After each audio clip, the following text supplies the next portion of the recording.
बम्बई। तो बम्बई में भैया मेरा जरा भी मन नहीं लगता था। कलकत्ता का कल्चर बहुत पसंद आता था, बहुत अच्छा लगता था। बम्बई में बहुत खराब लगता था, जरा थोड़े दिन बाद मेरा जी उठ गया था, मैं परेशान थी। समझ में नहीं आता था, ये भी नहीं कि भारती जी तो सुबेरे गए ऑफिस के लिए, निकले तो शाम को पधारते थे, तो तब तक सारे दिन क्या करूं। तो मैं ऐसे ही घूमने के लिए निकल जाती थी। वार्डन रोड के पास में एक समुद्र, ब्रिज कंडी का समंदर बहुत बड़ा, वो घूमती थी, देखती थी, अच्छा लगता था। वहां मैंने देखा था कि एक दुकान थी जहां पर नेपाली और चाइना की और तिब्बत की अनोखी अनोखी सुंदर कृतियां रहती थी, कलाकृतियां बिका करती थी।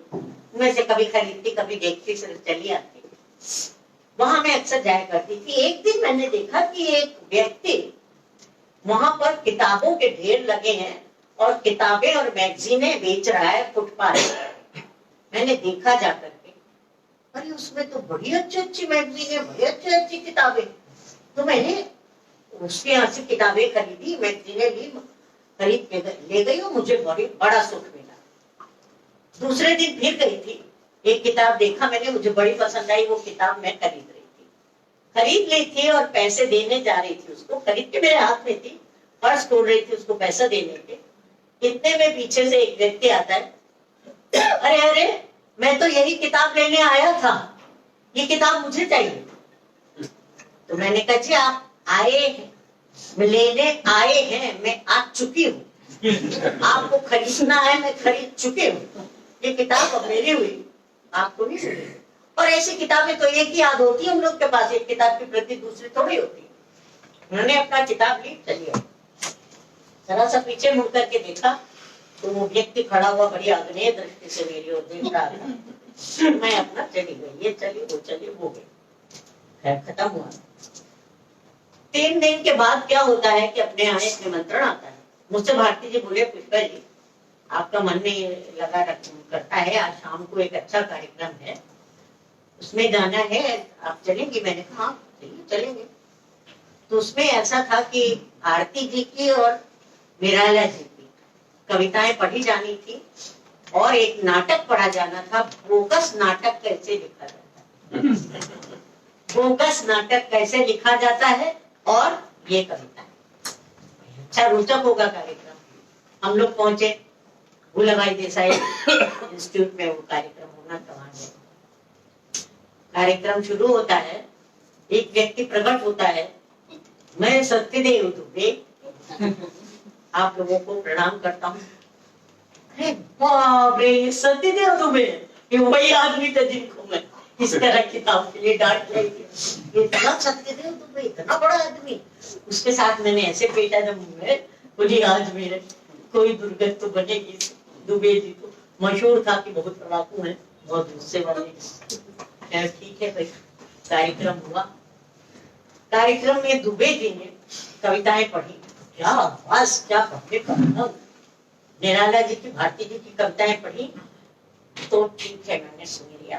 कार्यक्रम खत्म हुआ तो हम लोग जैसे कार्यक्रम खत्म होता है तो पीछे कलाकारों से मिलने के लिए जाते हैं। तो मैंने, सब लोग उनको कह रहे थे वाह वाह, कह रहे थे, गली मिल रहे थे, क्या कार्यक्रम हुआ वगैरह। मैंने उनसे कहा जी क्षमा करें तो मैं एक बात कहूँ कि कार्यक्रम तो सचमुच अद्भुत हुआ, लेकिन एक चीज है कि दुबे जी बहुत अच्छा आपने पढ़ा था, लेकिन आपके पढ़ने पर मुझे एक चीज याद आ रही है, कहिए तो सुनाऊं। बताइए क्या बात है। बोले लेकिन देवी जी बताइए आप हैं कौन। तो मैंने कहा, वो भी गुस्सा, उनको भी मालूम था। बोले देवी जी आप हैं कौन। मैंने कहा जी मैं एक अध्यापिका हूँ, एक विद्यार्थी हूँ।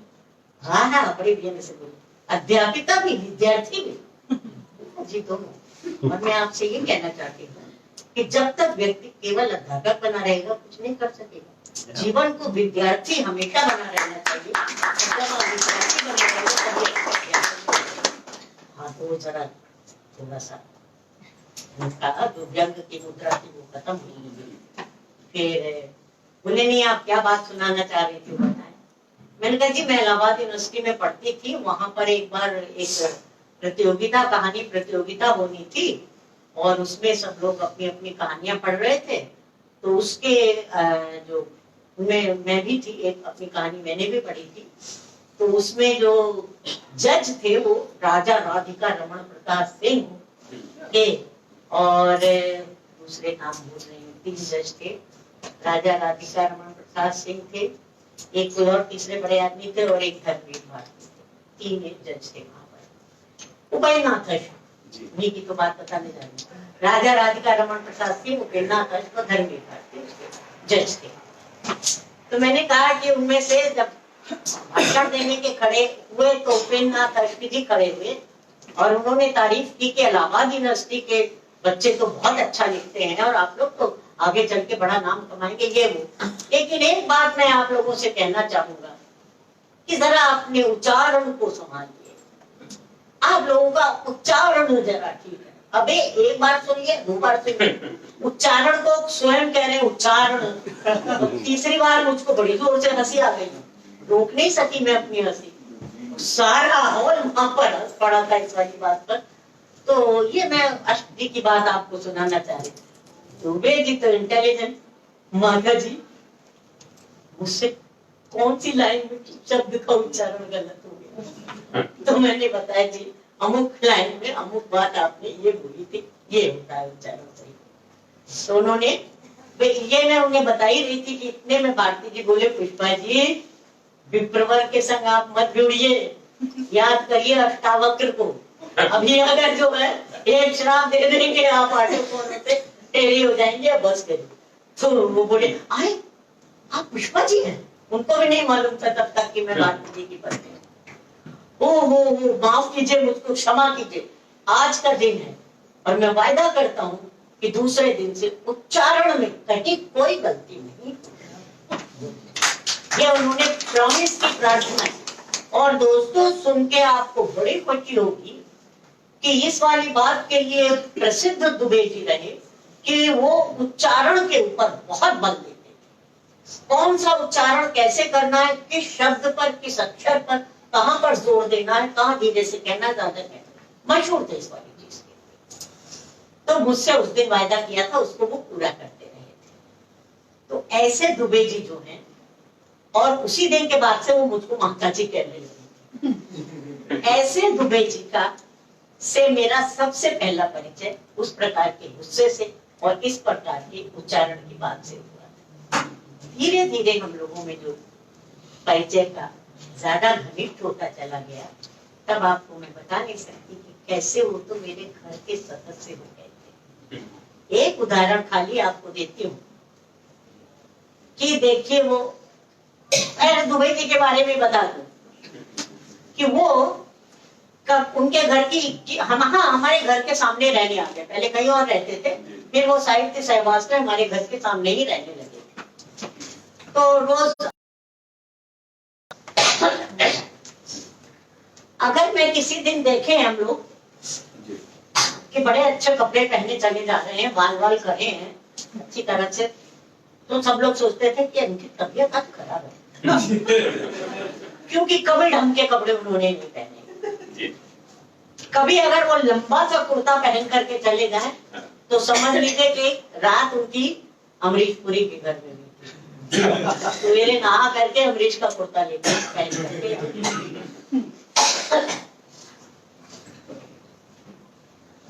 21 चाबियां होती थी उनके घर की, 21 दोस्तों के पास रहती थी, उनके पास नहीं। तो किसी दिन अच्छी बुशर्ट वगैरह पहने हुए हो और जा रहे हो बड़ी शान से, समझ लीजिए गोविंद रानी के घर थे ये सब। इसी तरह किसी दिन शर्ट सफेद वाली पहने हुए, बोले शाम मैंने कल किया, हम लोग पहचान लेते थे कि रात इनकी कहाँ गुजारेगी। जिसके घर में रहते थे उसका कपड़ा पहन के चल जाए। एक दिन वो एक दुकान पे खड़े हुए थे, सामने ही मेरा बेटा भी उसी दुकान पर था। तो उससे कहते अंकल अंकल आपकी शर्ट उल्टी पहनी हुई है। उल्टी है? वही सड़क पे उतारी सीधे कर। ऐसा आदमी था सत्यदेव। और हमारे बच्चों को जितना प्यार उन्होंने दिया, देखिए हमारी बेटी सामने बैठी हुई है, ये जानती है कि दुबे अंकल इन लोगों के लिए क्या चीज थे और ये लोग दुबे अंकल के लेके आते थे। एक आध उदाहरण आपको बताती हूँ। वो दुबे जी उच्चारण पर जोर देते थे, डायलॉग डिलीवरी पर जोर देते थे, सब उनके घर में आया करते थे डायलॉग सीखने के लिए। एक बार जेनिफर आई, शशि कपूर की पत्नी, और कुछ सीखता था। ये उस दिन कुछ जरा थके हुए थे।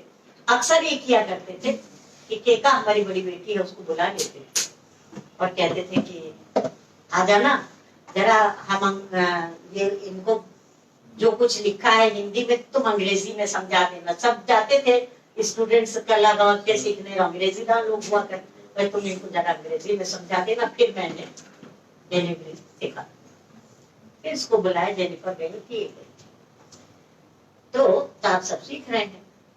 इनको जो पैसेज देना होता था, पहले हमारी बेटी हिंदी में पढ़ के उनको अंग्रेजी में समझाती थी। सब क्रम चल रहा।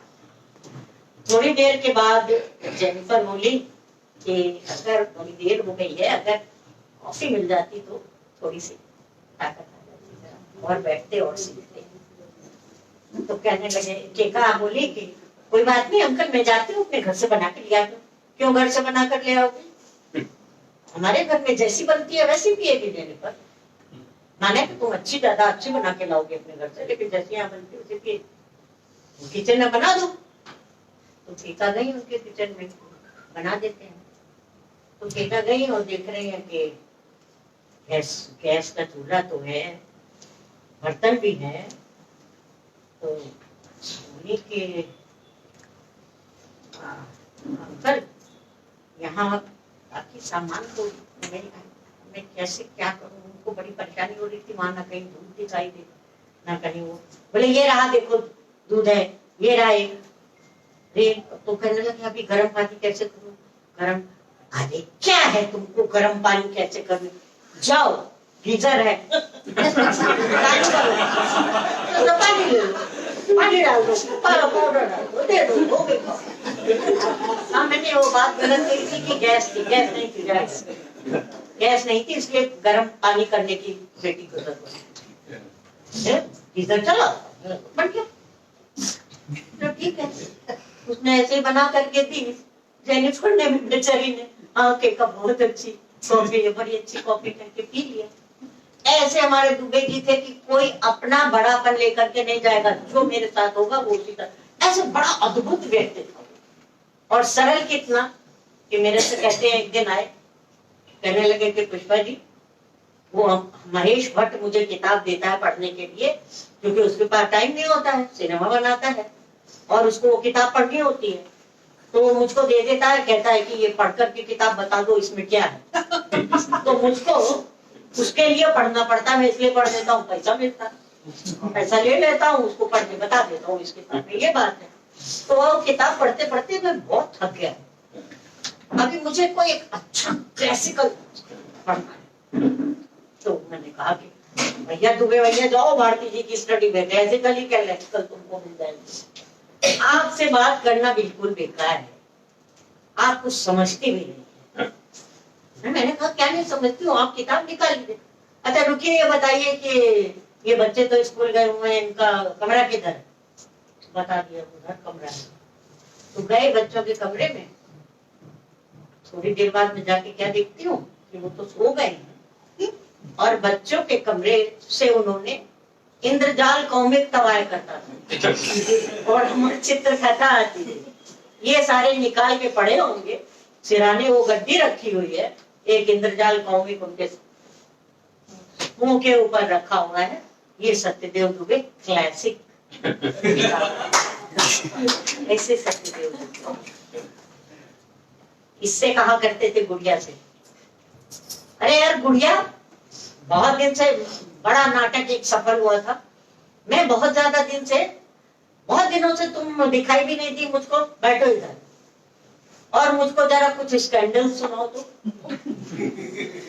स्कैंडल्स? हाँ स्कैंडल सुनाओ ना, अपने कॉलेज जाती हो, कॉलेज में पढ़ती हो, स्कैंडल सुनाओ। मुझे आज की नई पीढ़ी को जानना चाहता हूँ, आज की नई पीढ़ी को समझना चाहता हूँ, तो उसके माध्यम से मैं समझूंगा, बताओ मुझे। खैर इनको कुछ स्कैंडल सुनाती थी, बड़े खुश होते थे, कुछ ये बना के सुना देती थी, कुछ सच्चे कुछ उनको सुनाती थी, भाई अंकल को प्रसन्न करना है, सुना देती।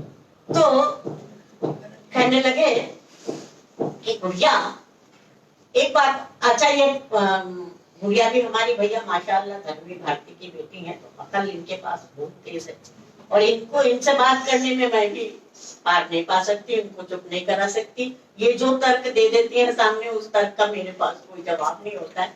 मैं कहती हूँ भैया भैया तेरे से तो मैं चुप भली तेरे से हार बहस नहीं करूँ। पर सत्यदेव दुबे इनके साथ बहस बहुत करते, कोई भी पॉइंट छेड़ दें, और ये जानती थी कि अंकल की ये आदत है कि मैं जो बात कहूंगी वो उसको उलट कहेंगे कि नहीं तू गलत कह रही, बात ऐसे, और ये अपना दिमाग लगाती थी, नहीं ये बात ऐसे। अरे दोनों कितनी देर तक झगड़ा करते रहते थे सिर्फ इस वाली बात पर, और ये मैं ऐसा समझती थी मैं कि अभी एक थप्पड़ लगा देंगे दुबे जी। इतनी ये लोग जोर जोर से बहस करते रहते थे। आधे घंटे बाद वो निकलते थे वहां से, यार मजा आ गया, क्या बात, दिमाग एकदम ताजा हो गया तुझसे बात करके, और इसको प्यार करके फिर थपथपा के गाल चूम के चले। ये सत्यदेव दुबे इतना बड़ा नाटककार, इतना बड़ा आर्टिस्ट, आप सब जानते हैं कितने बड़े सत्यदेव दुबे थे। वो सत्यदेव दुबे ऐसा, उसकी बहुत हजारों बातें हैं, लेकिन एक लास्ट आपको सुनाई देती हूँ, सारी बातें सुनाऊंगी तो बड़ा टाइम निकल। अमित जी का भी है, अमित जी का जरूरी है क्या, अमिताभ बच्चन जी वाला जवाब है, बाकी अमिताभ बच्चन, हाँ अमिताभ बच्चन में इन लोग के बारे में हाँ बहुत जरूरी है। तो सुनिए, इनका मेरे घर में आए एक दिन, अपने घर से फोन किया कि पुष्पा जी बहुत जोर से भूख लगी है, मुझे दाल चावल खाना है। मैंने कहा भैया देखो रसोई उठ चुकी है, तो तुरंत आप जो तुरंत चाहते हो कि तुरंत है, तो वो नहीं हो सकता है, कुकर चढ़ा दूंगी दाल चावल के लिए, जरा मुझे को 15-20 मिनट का समय दे दीजिए। आपको तुरंत तो चाहिए होता है कि 3 मंजिल मेरी चढ़ेंगे उतनी देर में खाना तैयार, वो नहीं हो सकता। नहीं आप बनाइए, कुकर चढ़ाइए। और वो मौजूद हो गए, मौजूद हो गए, तो मैंने कहा भैया एक काम करिए, मैं अब भी आपके लिए और ब्रेड वगैरह भी कुछ दे देती हूँ, उसके बाद नहीं वो सब नहीं है, अखबार दे दीजिए आप, मैं अखबार पढ़ता हूँ और आप बनाइए। ठीक है, बड़े अच्छे मूड में। तो मैंने उनको अखबार दे दिया, वो अखबार पढ़ने के लिए बैठे। वहां देखा मेरा बच्चा 5-6 महीने का था, वो सोया हुआ था। तो कहने लगे कि वो टीवी खोलना चाहते थे, तो बोले टीवी तो नहीं खोले, बच्चा सो रहा है, जाग जाएगा, अच्छा अखबार ही पढ़ते हैं। बैठे अखबार, थोड़ी देर बाद किचन में से मैं सुनती हूँ वो जोर जोर से अखबार पढ़ रहे। मैंने कहा आई मैंने दुबे भैया इतनी जोर जोर से अखबार पढ़ते तो मैंने किसी को नहीं देखा, इतनी जोर से अखबार पढ़ रहे। बोले हाँ, गधे को दिया नमक तो गधा कहते हैं आपको, इसमें मैं कहाँ से गधा हो गई, क्या बात है भाई। कहते नहीं तो क्या, आप देखिए इसको उच्चारण सिखा रहा हूँ सही, आप ही ने उच्चारण की बात की थी, मैं उसको जोर से इसलिए पढ़ रहा हूँ ताकि ये सही उच्चारण सीख सके। तो मैंने कहा अरे 6 महीने का बच्चा है, उच्चारण कैसे सीखेगा। बड़ी मद्दाह बनती है आप भारतीय संस्कृति।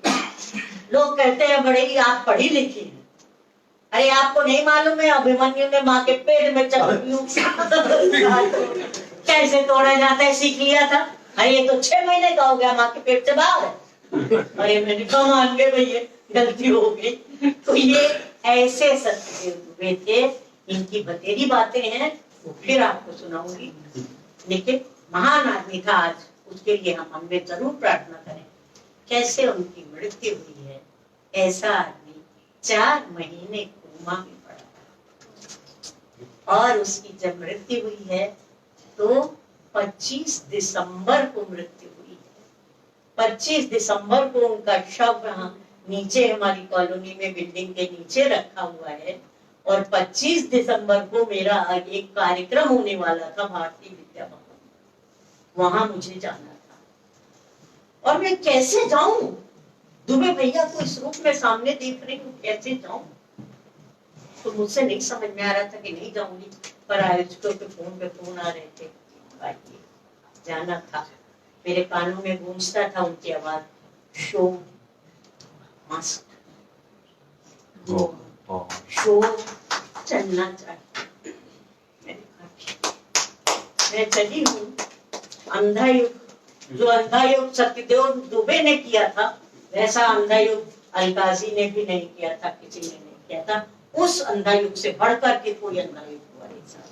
मैंने वो अंधा युग उनके शरीर के चरणों में रखी, पर मैं इसको अवॉइड करने के लिए किया। वो मस्त हुआ, मैं चली गई कि वो भूलूंगी नहीं कभी।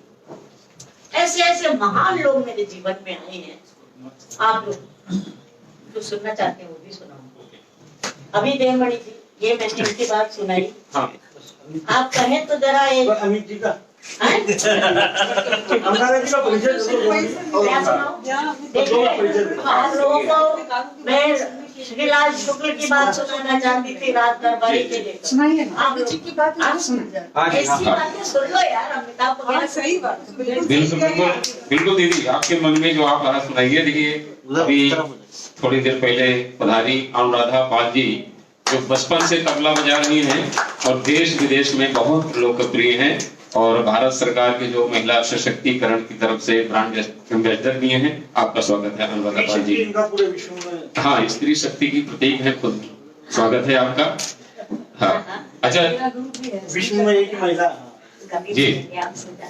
तो आप लोग चाहते हैं, मतलब बच्चन जी के बारे में आप पढ़ चुके हैं, पुष्पा जी का इंटरव्यू, कुछ साहित्यिक चर्चा चाहते हैं ना? हाँ, अच्छा नहीं, लेकिन अगर टाइम में हो गया तो चलो। ये घंटा में सब करवा देंगे, आप चिंता मत कीजिए। अच्छा, थोड़ा सा केशव जी एक थोड़ा विनम्र आग्रह आपसे। बच्चन जी का तो हम लोग सारी विधाओं में, सारी मीडिया में सुनते ही रहते हैं। जब साहित्य चर्चा बच्चन जी के बारे में वो उनका वो टर्निंग पॉइंट था, और पुष्पा जी के लेख आप उस पर इतना बोल चुके हैं, अब और उसमें साहित्य के साहित्यकारों के बारे में और अद्भुत उनके बारे में श्रीलाल शुक्ल की। अच्छा सुनो, अरे लो भाई, तुम साहित्यकार का नाम ले, अभी करो सुनाओ तुम्हें। अच्छा मैं समय भैया बहुत हो गया है बच्चों, आप लोगों को मैं, अच्छा राग दरबारी तुमसे लेके मैंने पढ़ी हुई है तुम्हारी किताब, ये मुझे याद दीजिए आप क्या, वो तो कभी नहीं बोल। आपसे जो मिला है एक किताब, क्या चीज है तो क्या बताऊं। अच्छा मैं बहुत संक्षेप में बताती हूँ। आप श्रीनाथ जी राग दरबारी की बात बस ये सन 64 की बात, सन 64 की बात है। मैं मेरे पुत्र रत्न पधारे थे, 2-3 महीने के रहे होंगे तब, सन 64। हमारे यहाँ ये फोन आया कि भारती, यहाँ पर तो मुझको फुर्सत मिलती नहीं है, कभी कोई घेरे रहता है, कभी कोई घेरे रहता है। वो कलेक्टर थे इलाहाबाद में, और ये सब दफ्तरों के काम से भी फुर्सत नहीं मिलती। मुझे कुछ लिखना है, मैं तुम्हारे घर बम्बई आ सकता हूँ? बोले हाँ भैया जरूर आओ। तो श्रीलाल शुक्ल जी हमारे घर पधारे थे लिखने के लिए। हम भी बड़े उत्सुक की भाई श्रीलाल शुक्ल उपन्यास लिखना चाह रहे हैं, हमारे घर में से लिखेंगे बड़े। एक दिन बीता, 2 दिन बीता, 3 दिन बीता, देखा वो लिखने के लिए नहीं बैठे। श्रीलाल शुक्ल से हम कहे भाई साहब चाय पियेंगे? अब मैं तुम्हारे घर में चाय पीने आया हूँ। ऐसा खाना लगा, खाना लगा दूं, चाय पी लो, ये खा लो, वो खा लो। मैंने बताया, मेरे को बड़ी परेशानी लगी, छोटा सा मेरा बच्चा है, मैं बच्चे पे ध्यान दूं, इनका खाने का ना टाइम है ना लो। मैंने कहा भारती जी ये तो तुम्हारे बड़े बेदम मित्र भैया, इनके मेहमानगिरी तो करना बड़ा मुश्किल है। तो कहने लगे कि पुष्पा जी ये ऐसा ही है, आप चिंता क्यों करती, बड़ा प्यारा आदमी है, आप खाना बना के रख दीजिए, आपको दोबारा गर्म करने की भी जरूरत नहीं, ये आएगा, भूख लगेगी, जो ठंडा रखा हुआ जैसा रखा खा ले। इसे जब चाहिए कि चाय मांगे, बड़ी विनम्रता से आपसे मांगे चाय, ये ऐसा ही है, इसको जैसे वैसे ही रखे। ठीक है, मैं रास्ता देखती रही। एक दिन साहब ये बोले चलो यार मैं तुम्हारी टेरेस से देखता हूँ, बड़ा अच्छा समंदर दिखाई देता है, समंदर दिखा भारती जी ले गए, हमारे घर के पीछे ही ब्रिज कैंडी का समुद्र था। ये बैठे वहां पर एक चट्टान जैसी थी, उसके पास में बैठ गए, दो लोग बैठे समुद्र देख रहे। थोड़ी देर में एक आम बेचता हुआ झब्बा लेके आदमी घर से आया, तो कहने लगे ये क्या कह रहा है, ये क्या बेच रहा है? आम बेच रहा है, हापुस बेच रहा है। हापुस क्या होता है? बोले यहाँ अल्फांसो को हापुस कहते हैं, आप लोगों के अल्फांसो को हापुस कहते हैं। आप अच्छा ठीक है, बुलाओ यार, बुलाओ आम खाए। ऐसा वो आम वाला आया, आम लिया के भारती जी ने आम ले लिया, उसने थैली में आम दे दिया, भारती जी ने रख लिया। कह रहे यार भारती, आम खरीदा था तुमने और तुमने रख लिया? बोले हाँ चलो घर चल के खाएंगे। घर चल के क्यों खाएंगे? बोले ये हापुस है, इसको ऐसे ही नहीं खाया जाता है, इसको काट के अच्छी तरह खाया जाता है, ये हमारे यहाँ का जैसा वो आम नहीं है। कहने हमारे तुम्हारे यहाँ क्या होता है, दिखाओ। लिया साहब उन्होंने आम, और जैसे वहां हमारे यूपी में चूसने वाले आम मिलते हैं ना, बड़े प्रेम से चूसा बोली, उसको हापुस की दुर्गत कर दी, ऐसे ऐसे करके पूरा उसको 6 पीस की निकाली, उसको अंदर से रस बना के और अपना उसको चूसा। उन्होंने वहां बैठ कर चूसा, और चूस करके उन्होंने जो उसकी गुठली थी उसको जैसे ऐसे छिछली मारते ना, खेलते हैं, जोर से उसने मारा, बताया ये बम्बई। तो कैसे छिल के करके ये आमा मार करके बोले चलो घर चलते हैं। आने लगे, जब घर आने लगे तो वहां रास्ते में एक क्लब पड़ा करता था, मालूम नहीं मुझे अब है कि नहीं। एक क्लब था जो अंग्रेजी के जमाने का था, उसमें लिखा रहता था dogs and Indians are not allowed, dogs and Indians are not allowed. उनकी नजर पड़ गई, ये क्या है?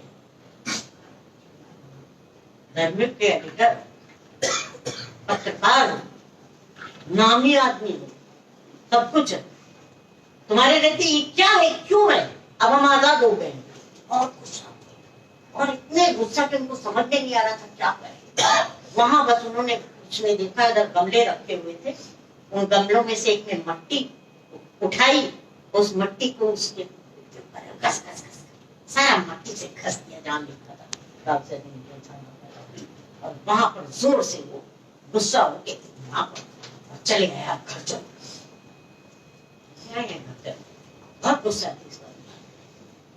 घर आकर के मैंने देखा थोड़ी देर के बाद कि मैं जिस चीज के लिए परेशान थी कि 1 दिन 2 दिन 3 दिन बीतते हैं, इन्हें लिखना ही नहीं शुरू किया, देखा उस दिन शाम से लिखना जो राग दरबारी शुरू हुआ है, तो आज हिंदी के सर्वश्रेष्ठ उपन्यास, अंग्रेजों को गाली देके, हापुस को गाली देके, बम्बई को गाली देके, और वो उपन्यास क्या उपन्यास है, आप लोग पढ़ेंगे देखेंगे जानेंगे। तो ऐसे उस उपन्यास का जन्म हुआ था। इतना आपने सुना, अब एक लोग की इच्छा पूरी कर, पहले सोनिया गांधी की, पहले अमिताभ बच्चन। अमिताभ बच्चन कौन होंगे? अमिताभ। अरे आप देखिए, मैंने पीछे की रेखा जी, ये बात बिल्कुल कटु सत्य है कि लेख से फिल्म इंडस्ट्री में अमित जी के जो बात आती है ना, दोबारा जो सेकंड पारी, उसी लेख की वजह से आती है। उस दौरान देखिए मीडिया भी नहीं था इतना, और उस लेख का कई अंग्रेजी अखबारों ने, पत्रिकाओं ने ट्रांसलेट भी किया होगा, गारंटी के साथ कह रहा हूँ, कईयों को नहीं मालूम है। अभी 2 महीने पहले गोविंदा मेरे साथ इवेंट में थे, गोविंदा को मैंने समझाया था आप 2 कदम आगे बढ़ो कारपोरेट के, तो आपका उद्धार होगा, क्योंकि अमित जी काम मांगने गए थे ना जैसा, तो वो उदाहरण है इंडस्ट्री में, इसलिए बहुत अच्छा। दूसरी बात, आज मैं सुबह 5 बजे उठा और मुझे नहीं मालूम था अमिताभ आख्यान इनकी पुस्तक आई, ठीक है, आज सुबह 5 बजे उठा, वो देखा मैंने, लेकिन उसी में संकलन में वो लेख का जिक्र नहीं है, तो मैंने पुष्पा जी को जिक्र किया कि वो लेखन नहीं है, क्योंकि हम इंडस्ट्री वाले हिंदी पाठक तो वही पढ़ते हैं, नवभारत टाइम्स भी पढ़ते हैं, तो वो बहुत महत्वपूर्ण बात है, इसलिए हमने उसको फेसबुक पे भी डाला है। अमिताभ जी का इनका फोटो। अगर हम वो जिक्र भी नहीं करेंगे तो ये हमारे श्रोताओं के साथ धोखा भी हो जाएगा कि फोटो डाला था आपने, उससे बात ही नहीं हुई। केशव जी अब आप भी मैं फिर विनम्रता से आप कहती हूँ, मेरी सभी तरह के श्रोता हैं यहाँ पर, नहीं, सभी एक ही तरह के श्रोता नहीं है। नहीं, यहाँ सब हो गया, साहित्य प्रेमी साहित्य हो गया ना, वो साहित्य प्रेमी श्रोता वो भी साहित्यकार है। जी और महादेवी हरिवंश राय बच्चन जी की बात कर रहे केशव जी हैं, मेरी अमित बात जी तो की सुन बात। लीजिए। आचार्य अभी तुम सुनो, मैं सुनाती हूँ। मैं सुनाती हूँ, ये जानो आप लोग दोस्तों कि मेरा लोग कहा करते हैं ना कि आपका साथ जो है जन्म जन्म का साथ है। मैं कहा करती हूँ बच्चन जी के साथ मेरा जन्म का साथ है, जन्म जन्म का नहीं, जन्म का साथ है। कैसे? मैं जब छोटी थी, मैं सन 1935 में पैदा हुई। मैंने शुरू में बताया मेरे पिताजी कितने विद्वान थे। मेरे घर में हर हफ्ते एक मजलिस लगा करती थी, उसमें सब पिताजी के मित्र आते थे, सुनते थे, कविताएं होती है, कहानी होती है। उसमें एक मित्र उनके ऐसे थे जो बहुत प्रशंसक थे साहित्य के, पर मुझे देखते ही आकर के मैं आई, ये तू नसुद्दी कहाँ से आ गई, भाग यहाँ से। नसुद्दी क्यों कहते हैं? पता चला कि मैं सन 1935 में पैदा हुई और 1936 में प्रेमचंद जी मरे, उपन्यास सम्राट प्रेमचंद। 1937 में जयशंकर प्रसाद। उसके बाद मतलब एक के बाद एक लेखक पटपट कुछ लिखते चले गए थे। नसरुद्दी ये पैदा हुई, उसके बाद मेरे मन में ये गांठ बैठ गई थी। मैं सच्ची नसरुद्दी विश्वास कर लिया था सारी बात, और बहुत कॉम्प्लेक्स आ गया था मेरे अंदर। मेरे पिताजी कवि सम्मेलनों का आयोजन किया करते थे, उसमें बच्चन जी जब आते थे सारी रात कवि सम्मेलन होते थे। मैंने खुद रात को कवि सम्मेलन शुरू होता था, सुनने गई, सुबह भोर होते देखिए, सारी रात कवि सम्मेलन चलते थे, बच्चन जी को कुछ छोड़ना नहीं। तो साहब एक कवि सम्मेलन में वही उनका बच्चन जी का परिचय दे रहा था, तो उसने परिचय देते समय ये बताया कि मधुशाला के सब दीवाने हैं। बच्चन जी ने पहली बार मधुशाला बनारस हिंदू यूनिवर्सिटी में सुनाई थी, और उसके बाद से बच्चन जी की शोहरत कितनी ऊंची ऊंची ऊंची उठती चली गई थी, और वो बच्चन जी की मधुशाला 1935 में लिखी। वो दिन से और पुष्पा जी का जितना भी कॉन्फिडेंस खत्म हो गया था अपने में, वापस ऐसा लौटा। मैं क्या बात करते हो नसरुद्दी में काहे की हूँ, बच्चन जी की मधुशाला। तब बोले हाँ सब लोग, ये तो मानना पड़ेगा, बच्चन जी की मधुशाला उस दिन अगर लिखी गई है तब तो तुम्हारा जन्म बड़ा सार्थक है। तो ऐसा तो मेरा बच्चन जी का साथ था। मैं बच्चन जी की कविताएं खासतौर से मधुशाला सुना करके अपने स्कूली जीवन में बड़े पदक जीत चुकी हूँ। फिर मैंने बच्चन जी कोट पैंट पहन करके आते थे, से कहा था मेरे लिए सूट सिलवा दो क्योंकि बच्चन जी बन के जाना।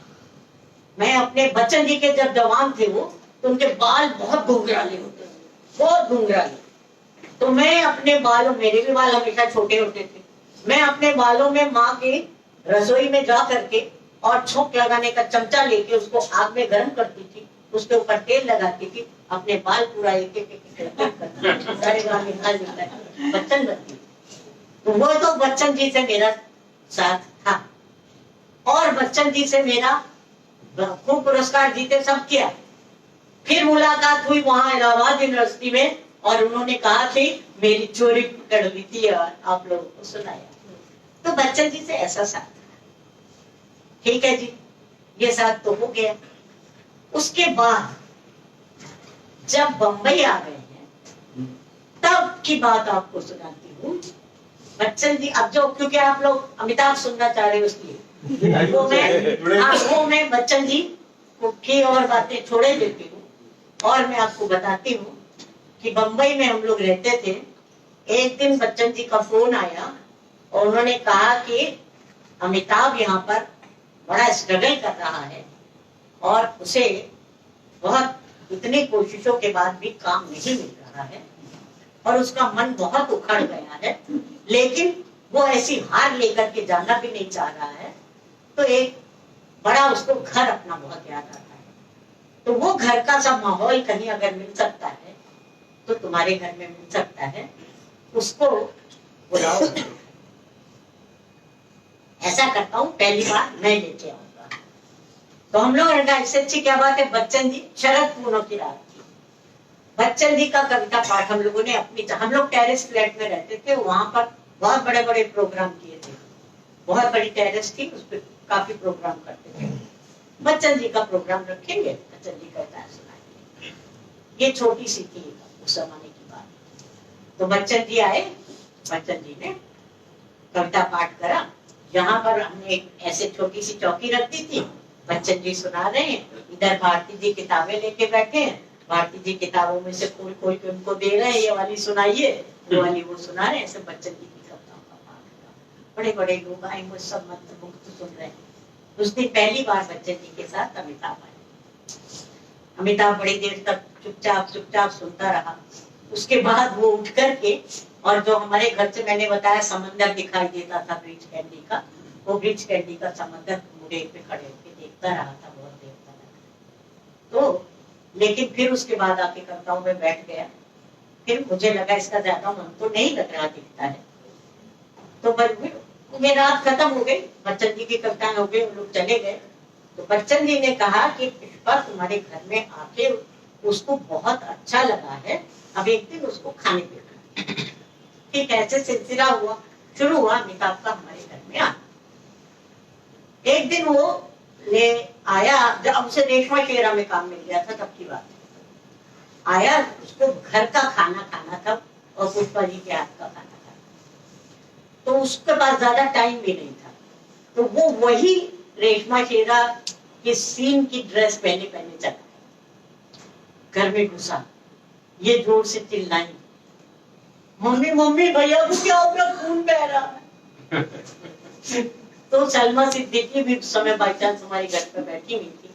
अरे गुड़िया, ये टमाटो सॉस है, खून नहीं है। अमिताभ बोलता है क्यों बताया आपने, ये टमाटो सॉस है। खैर सब इस स्तर पर उसके साथ में हमारी मुलाकातें शुरू हो गई।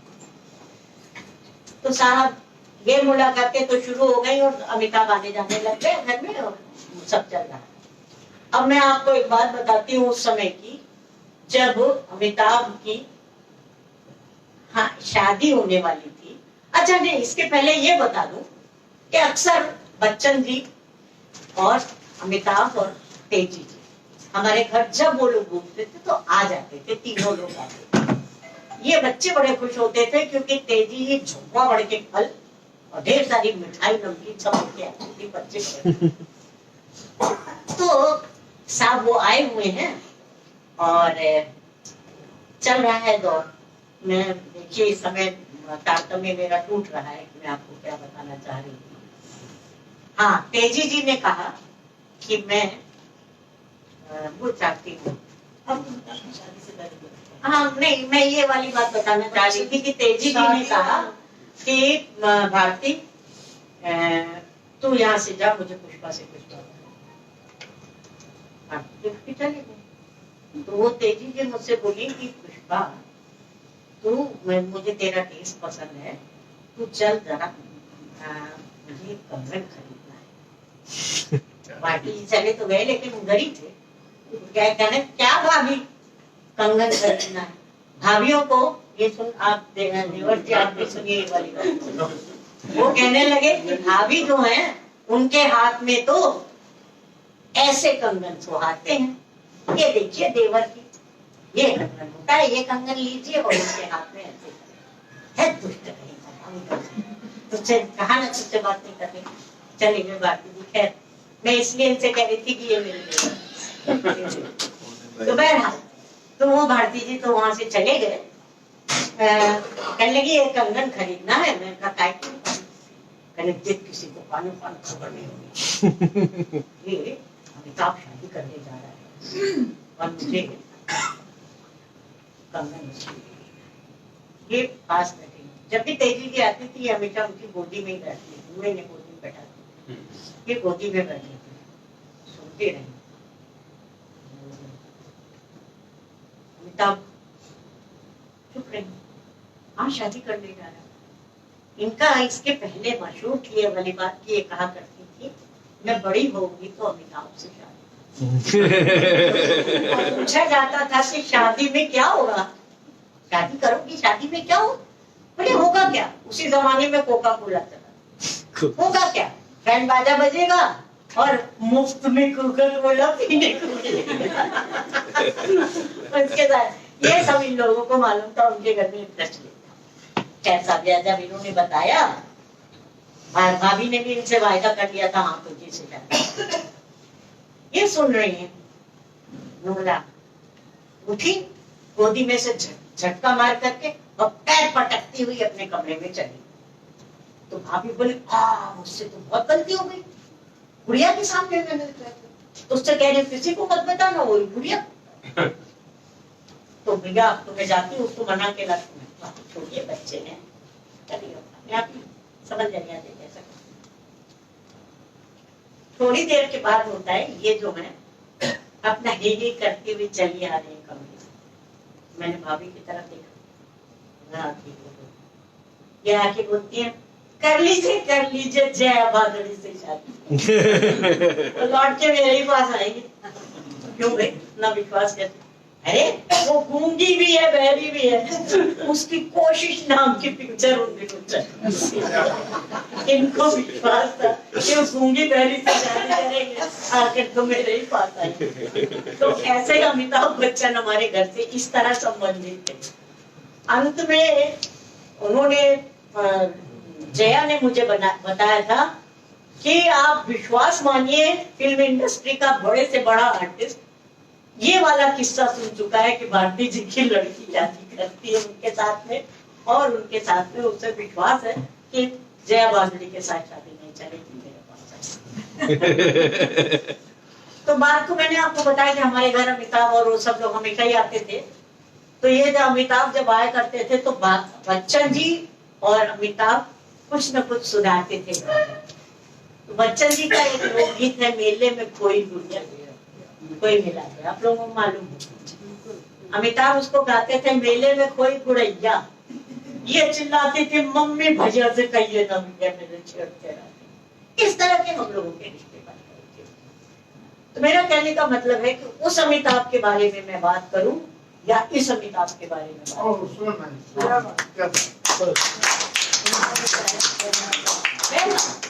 ये इतना बड़ा अमिताभ जो है, आज ये बड़ा बड़ा सच्चा, बड़ा अच्छा व्यक्ति, इसमें कोई शक नहीं। आपने जिस अमिताभ आख्यान की बात की है, वो अमिताभ आख्यान मेरे घर में आकर के, और मैं इसके साथ बातें करती थी, और मैंने इसकी टेप रिकॉर्डर लगा रखा था, उसमें टेप कर देती थी सारी बात। तो वो पूरी पुस्तक मेरी इंटरव्यू नहीं है, अमिताभ के बोले हुए खुद के लिए खुद की बातें, और इतनी अच्छी उसने अपने बचपन की जो बातें बताई हैं, कैसे वो चमन्नी चुराता था, कैसे वो सब आप लोगों ने पढ़ा ही होगा। तो और एक बार मेरी किताब में एक चीज रह गई थी पूछने के लिए, एक और इंटरव्यू करनी थी, और उसके पास बिल्कुल भी टाइम नहीं था। तो उसने कहा, पुष्पा जी एक काम करिए कि मुझको आप प्रश्न लिख करके दे दीजिए, मैं वहां पढ़ते जा रहा हूँ, लिख के दे दीजिए। उस बच्चे ने वो सारे मेरे प्रश्न जो थे अपने एरोप्लेन में बैठे बैठे उस सारी इंटरव्यू का जवाब अपने हाथ से लिखा। कौन करता है इस तरीके से? इतना बड़ा आर्टिस्ट हो चुका था तब तक, तो कौन ऐसा करता है? आपने जिस तरह वो उस इंटरव्यू की बात की, सचमुच में कौन ऐसा दिल खोलता है, कौन ऐसी बातें सारी बताता है? लेकिन मुझे खुशी है कि उसको मेरे ऊपर पूरा विश्वास है कि हाँ, इनके सामने कोई भी बात कर सकता हूँ। तो अक्सर क्या होता है, पत्रकारों के सामने आप मन अपना पूरा खोल नहीं सकते, क्योंकि पीठ पत्रकारिता ऐसी चली है, अखबार में बिक्री की बात इतनी देखी जाती है कि किस बात में से पत्रकार कहाँ क्या निकाल लेगा कोई भरोसा नहीं है। तो इस तरीके से उनका मेरे ऊपर विश्वास है, इसलिए उस तरह बात कर लेते हैं। अब मैं ये जो आपको ये बातें मैंने वानगी के तौर पे बता दी, उतना काफी है अमिताभ बच्चन के बारे में। उतनी छोटे मन से मैं आपको सोनिया की भी बात बना के खत्म कर दूंगी। सोनिया जी का इंटरव्यू की बात ऐसी थी कि जब राजीव गांधी होकर के आए प्रधानमंत्री, तब उसके बाद जहां देखिए तहां ये वाली बातें चला करती थी कि इंदिरा गांधी का बेटा, इंदिरा गांधी का बेटा। तो मैंने भारती जी से एक दिन कहा, भारती जी ये इंदिरा का, हमारा तो पुरुष प्रधान समाज है, पिता का मान ज्यादा है, और इंदिरा गांधी का बेटा, इंदिरा गांधी का बेटा सब लोग कहते हैं, और कोई जानता भी नहीं होगा कि फिरोज गांधी इनके बाप का नाम है। तो भारती जी बोली बड़ी अच्छी बात है, आप लिख दीजिए। साहब मैं फिरोज गांधी के बारे में लिखना चाहती थी, सब जगह रिसर्च करी, कहीं पता नहीं चलता था, कोई किताबें नहीं मिलती थी, कोई आर्टिकल नहीं मिलते थे, बड़ी परेशान। तो मैं यहाँ पर दादर में जो पारसी कॉलोनी है वहां पर गई, घर घर में घूम करके बातें इकट्ठी करी, और मैंने फिरोज गांधी के बारे में एक आर्टिकल लिखा जिसका शीर्षक था फिरोज गांधी एक कहानी बोली।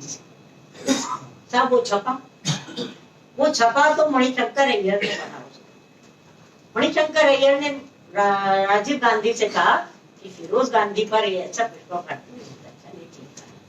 तो उन्होंने कहा एक काम करो, तुम कह रहे हो बहुत अच्छा है, तो जरा इसका इंग्लिश ट्रांसलेशन कर दो। तो मणिशंकर ने उनको इंग्लिश ट्रांसलेशन करके दे दिया था।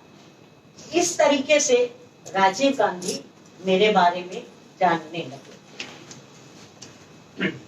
तो साहब वो तो जान ही गए थे। इधर सोनिया गांधी की इंटरव्यू मांगी जा रही थी, हर एक को नो कर दिया जाता, यहाँ तक कि मार्गरेट थैचर की बेटी जर्नलिस्ट है, उसको भी नो, सबको नो, इंटरव्यू नहीं देते। मेरे ख्याल से इसलिए नो होती होगी कि सोनिया ना तो ठीक से हिंदी बोल पाती थी, ना ठीक से अंग्रेजी बोल पाती थी, ज्यादा बोल भी नहीं पाती थी। तो लगा होगा लोगों को कि इनका जो पहला इंप्रेशन पड़ेगा जनता के ऊपर कहीं खराब नहीं पड़ेगा, इसलिए उनके इंटरव्यू को ना हो जाए। मणिशंकर अय्यर ने उनसे कहा, अच्छा हाँ, तो भारती जी कहने लगे कि नहीं देती हैं, हमको क्या गरज पड़ी, हमको नहीं चाहिए उनके इंटरव्यू, आप जाइए राजीव गांधी का इंटरव्यू ले आइए। सोनिया गांधी से हम मांगेंगे ही नहीं, बात खत्म हो गई।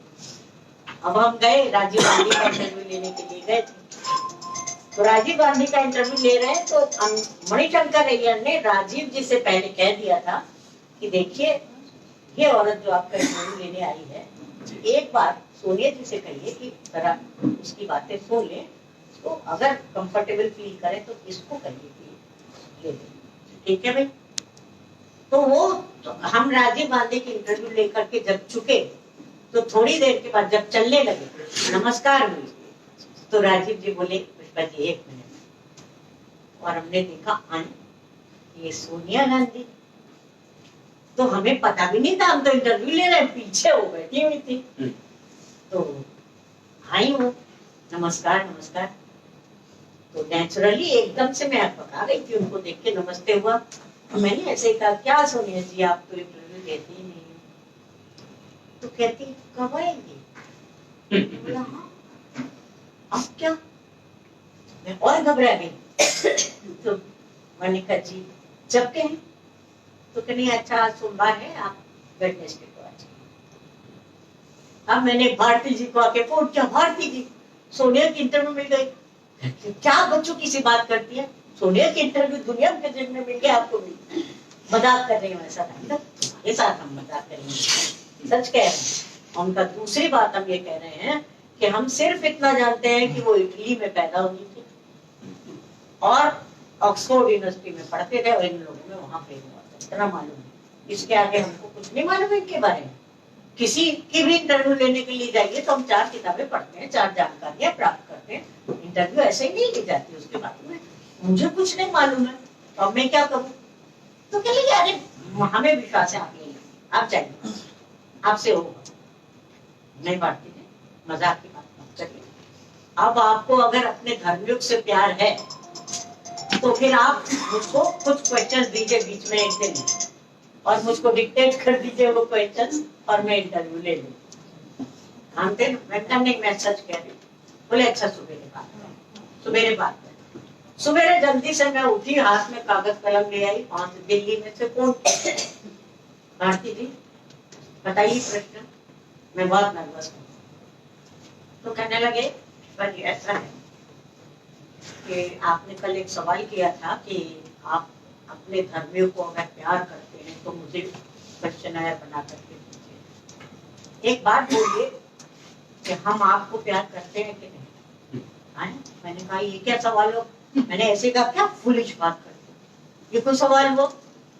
मजाक कर रहे हो? हाँ भाई करते हैं।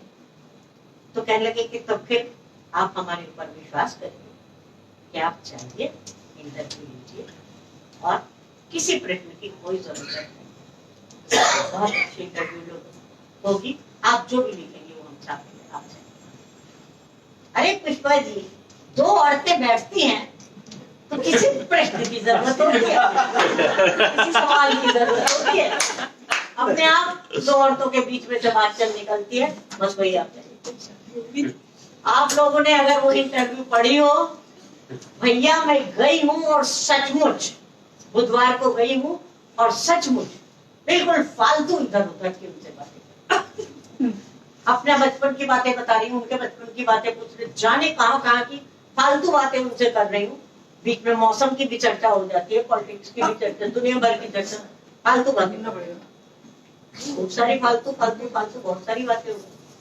और ये राहुल और प्रियंका तब छोटे छोटे थे, बीच बीच में से आके झांक झांक करके देखते जा रहे थे इतनी देर से ऐसा। तो जाने लगे, जब खत्म हुआ तो फिर मैं जाने लगी तो नमस्ते हुई, कहने लगी ये बच्चे बहुत तंग करेंगे, यहाँ घुसाएंगे। तो मैंने कहा मगर सोनिया जी बात तो अभी हुई नहीं, इसमें से हम इंटरव्यू क्या लिखेंगे, कुछ ऐसी तो बात करें हम लोग। तो बोले हाँ ऐसा तो है, अच्छा ऐसा करिए आप कल आ जाइए। फिर से हम बैठे, मैं कल गई, फिर से हम लोग बैठे, इस बार जरा सीरियस तो बातें करी, लेकिन काफी बड़ी घरेलू बातें थी, उनके साथ बात हो गई। 2 दिन का वो इंटरव्यू करता, उस इंटरव्यू को छपना था धर्म कि खुशवंत सिंह भारती जी के पास तुरंत आए, कहने लगे नहीं खुशवंत सिंह उसके पहले आए थे। उन्होंने कहा कि मैंने सुना कि आपकी बेगम जा रही हैं इंटरव्यू लेने के लिए, तो उनसे कहिए कि वो इंटरव्यू हम भी छापेंगे। तो भारती जी ने कहा कि हाँ छाप लेना, लेकिन पहले धर्म छाप लेगा उसके बाद आप लेंगे। बोले नहीं यार साथ साथ छापेंगे। तो भारती जी बोली ये नहीं होगा, तो वो उस तरीके से खुशवंत जी रह गए। तो ठीक है, ये छप गई। इस इंटरव्यू का छपना था, ये पीछे अरे बाबा इस इंटरव्यू का छपना था कि मेरे पास तो एक के बाद एक इतने परमिशन मांग रहे हैं कि भाई हम ट्रांसलेशन करें, हम ट्रांसलेशन करें। और लंदन टाइम्स से फोन आता है कि आपकी इंटरव्यू पढ़ी है और हमें परमिशन दे दीजिए उसको। अरे मैंने कहा ये हुआ क्या है भैया, ये खेल खेल की इंटरव्यू का ये क्या हुआ। थोड़े दिनों के बाद देखती हूँ कि बम्बई में होर्डिंग्स लगे हुए हैं जहाँ जहाँ पुष्पा भारती है, क्या किया भाई ये इंटरव्यू।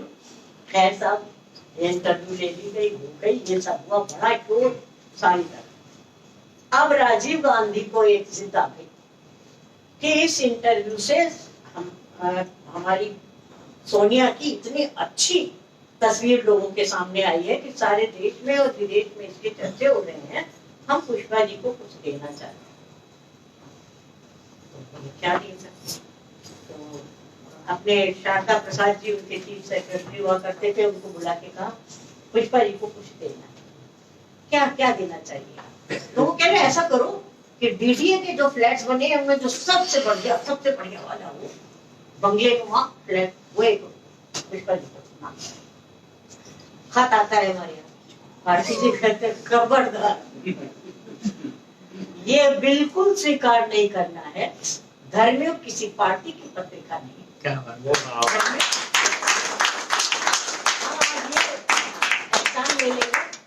ये नहीं चाहिए। कह दो कि हर भूखा आदमी बिकाऊ नहीं होता। क्या बात है, किसने कहा?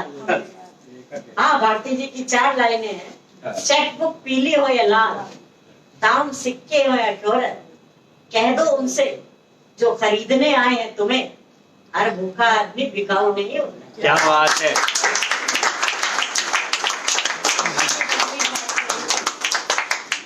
तो ये हो गया साहब, क्या बता रहे?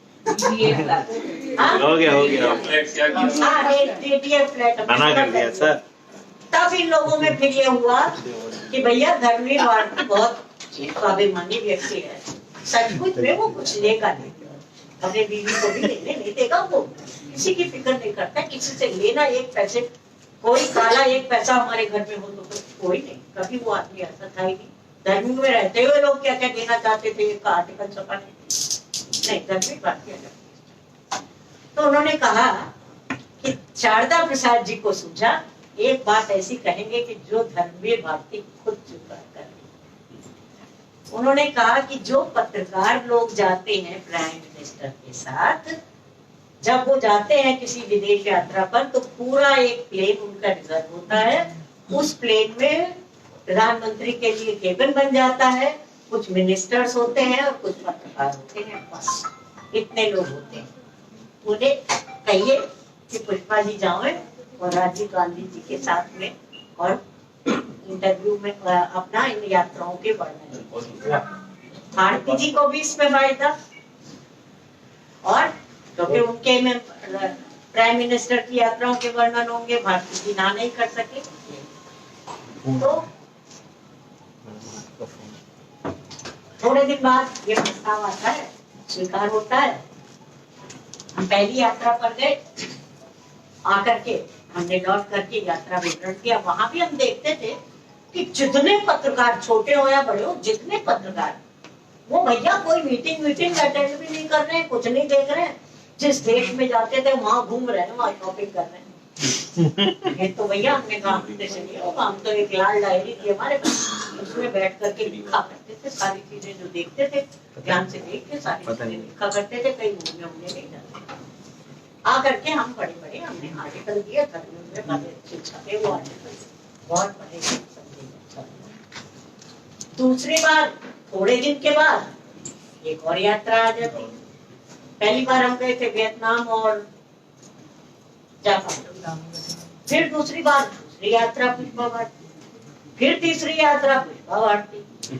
जब चौथी यात्रा की बात आती है तो सब हम लोगों के पहले एक मीटिंग हुआ करती थी, ब्रीफ किया जाता था कि जिस देश में जा रहे हैं उस देश की ये पॉलिटिकल है, ये समस्या है, ये है, ये है, सब देश के बारे में बताकर ये ध्यान रख करके आप।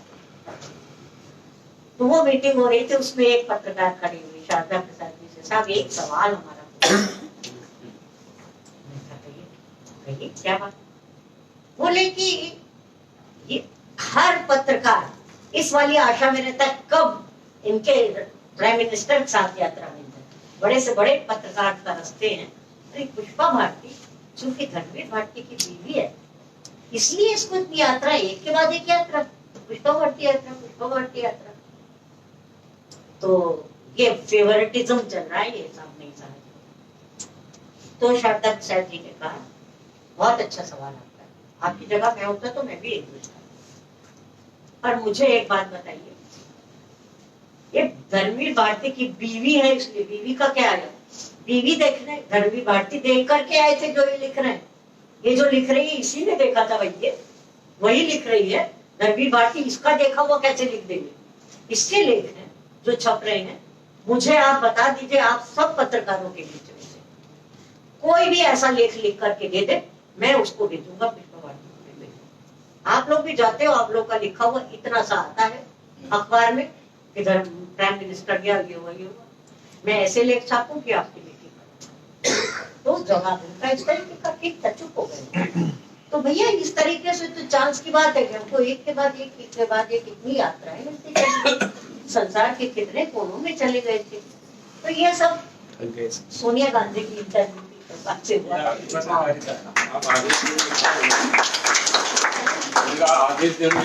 हाँ, आप खड़े हो जाइए, आप सबको बैठाते हैं, मैं आपको खड़ा कर जी जी।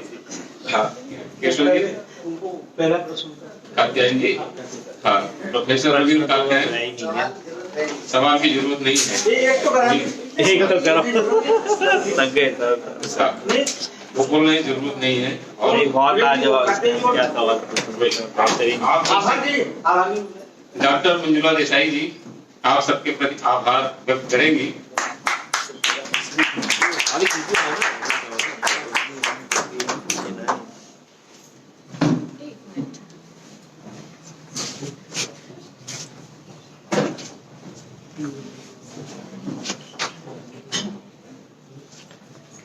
आज का दिन मेरे लिए बड़े सौभाग्य का दिन है।